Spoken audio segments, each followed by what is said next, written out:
கோவை நீலகிரி மாவட்டங்களில் இரண்டாவது நாளாக இன்றும் அதி கனமழைக்கான ரெட் அலர்ட் எச்சரிக்கை தொடரும் நிலையில் மழை பாதிப்புகளால் மக்கள் சிரமங்களை எதிர்கொண்டு வருகின்றனர். நீலகிரி மாவட்டத்தில் பார்சன்ஸ் வேலி அவலாஞ்சியில் கொட்டி தீர்த்த கனமழையால் நீர்நிலைகளில் வெள்ளப்பெருக்கு ஏற்பட்டுள்ளது.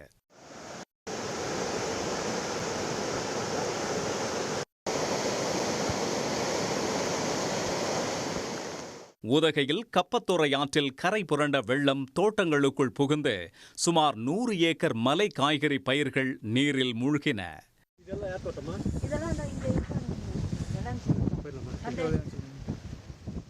உதகையின் முக்கிய சுற்றுலா தலங்கள் ஏற்கனவே மூடப்பட்டதைத் தொடர்ந்து மலர் கண்காட்சி நிறைவடைந்ததால் அரசு தாவரவியல் பூங்கா, ரோஜா பூங்கா ஆகியவையும் மூடப்பட்டன. ஹில் பங்க் பகுதியில் மரம் ஒன்று வேரோடு சாய்ந்து கார் மீது விழுந்ததில் உள்ளே இருந்த இளைஞர்கள் நல்வாய்ப்பாக எந்த பாதிப்பும் இன்றி தப்பினர். இந்த வருஷம் மழை மாதிரி எப்பவுமே மழை இல்லை. ஆனால் ரெட் அலர்ட் கொடுத்துருக்காங்க. கொடுத்தாலும் ரொம்ப மழை பெய்யுது சார். இப்போ காருக்கு மேலே விழுந்து கார் பாதிப்பட்டிருக்கு. உள்ள பசங்க உட்காந்து சாப்பிட்டு இருந்தாங்க. ஆனால் பசங்களுக்கு ஒன்றும் அடி இல்லை, வண்டி ஃபுல்லாக அடிபட்டிருக்கு. கூடலூர் பகுதிகளிலும் இடைவிடாது மழை பெய்து வரும் நிலையில் பல இடங்களில் மரங்கள் அடியோடு சாய்ந்தன. மின் தடையாலும் மக்கள் அவதியடைந்துள்ளனர். கூடலூர் அருகே தடையை மீறி ஆற்றை கடக்க முயன்ற கார் வெள்ளத்தில் சிக்கியதை அடுத்து சுற்றுலா பயணிகள் 3 பேர் பத்திரமாக மீட்கப்பட்டனர். உதகை கூடலூர் சாலை 8வது மைல் பகுதியில் மரம் விழுந்து கேரளாவைச் சேர்ந்த 15 வயது சிறுவன் உயிரிழந்தார். சிறுவனின் உடலுக்கு அஞ்சலி செலுத்திய பிறகு செய்தியாளர்களிடம் பேசிய அமைச்சர் சாமிநாதன் மழை பாதிப்புகளை எதிர்கொள்ள அனைத்து நடவடிக்கைகளும் எடுக்கப்பட்டுள்ளதாக தெரிவித்தார். 456 நிவாரண முகாம்கள் தயார் நிலையில் வைக்கப்பட்டுள்ளது.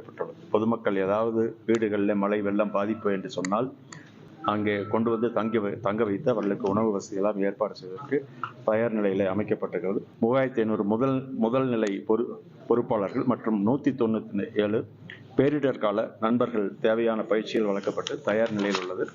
அதுபோக நம்முடைய தமிழ்நாடு பேரிடர் மீட்பு படையினர் 80 நபர்கள் இங்கு இன்னைக்கு அரசால் உத்தரவிடப்பட்டு இங்கு வந்திருக்கின்றார்கள். தேசிய மீட்பு படையினர் 30 பேர்கள் கொண்ட ஒரு குழு வந்திருக்கின்றது. கோவை மாவட்டம் பொள்ளாச்சி, வால்பாறை உள்ளிட்ட பகுதிகளிலும் பலத்த காற்றுடன் பெய்த மழையால் ஆங்காங்கே மரங்கள் அடியோடு சாய்ந்தன. தொடர் கனமழையால் பவானி ஆற்றில் வெள்ளம் கரைபுரண்டு ஓடுவதால் கரையோர மக்கள் பாதுகாப்பாக இருக்க எச்சரிக்கை விடுக்கப்பட்டுள்ளது.